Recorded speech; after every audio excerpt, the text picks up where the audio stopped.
का बटन कहाँ दबेगा, गेहूं का बाली जहाँ रहेगा। राह संसार की जो चलता है वही संसार बदलता है। राह संसार की जो चलता है वही संसार बदलता है। जिसने रातों से जंग जीती है सूर्य बनकर वही निकलता है। जी हाँ, भारी से भारी मतों से विजयी बनाए। कैसे विकास होई केकरा पर आस होई, सभी लोग इहे कहता। कैसे विकास होई केकरा पर आस होई, सभी लोग इहे कहता। टूटल बा नली हो, टूटल बा गली हो, टेंशन भइल रहता। सब चाहे जनता नीमन बाट लावे के बाटे हो। गेहूं के बाली ना भूलावे के बहो भैया, एक नंबर बटन दबावे के बहो भैया।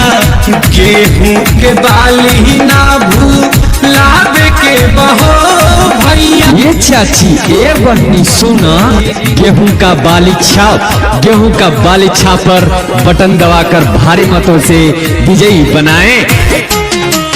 पूरा गौवा में इन्हीं के हालानु बा, सब कहता टोला मुहालानु बा। गाँव के पूरा बटिया जीती है तो पूरा हुई विकास। पूरा गौवा में इन्हीं के हालानु बा, सब कहता टोला मुहालानु बा। अब होई चौमुखी विकास तो सब लोग कहता बे हो। गेहूं के बाली ना भूलावे के बहो भैया, एक नंबर बटन दबावे के बहो भैया।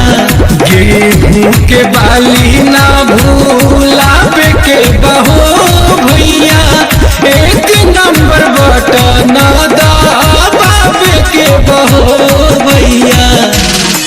ये चाची ये बहनी सुना, आगे गेहूं आके बली आगे बहिनी सिरहाना वाले सूतिया सिरहाना वाले सूतिया भोरे भीनु सारा आगे बहिनी बटनवा दावेला सीखिया बटनवा दावेला सीखिया के जीतई है गे बाहिनी।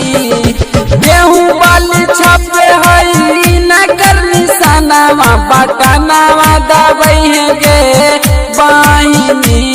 कराम संख्या एक गेहूं बाली छप निशानावा बटनावा दबई है गे गेहूं बाली छप हई नगर निशानावा बटनावा दबई है गे बाहिनी।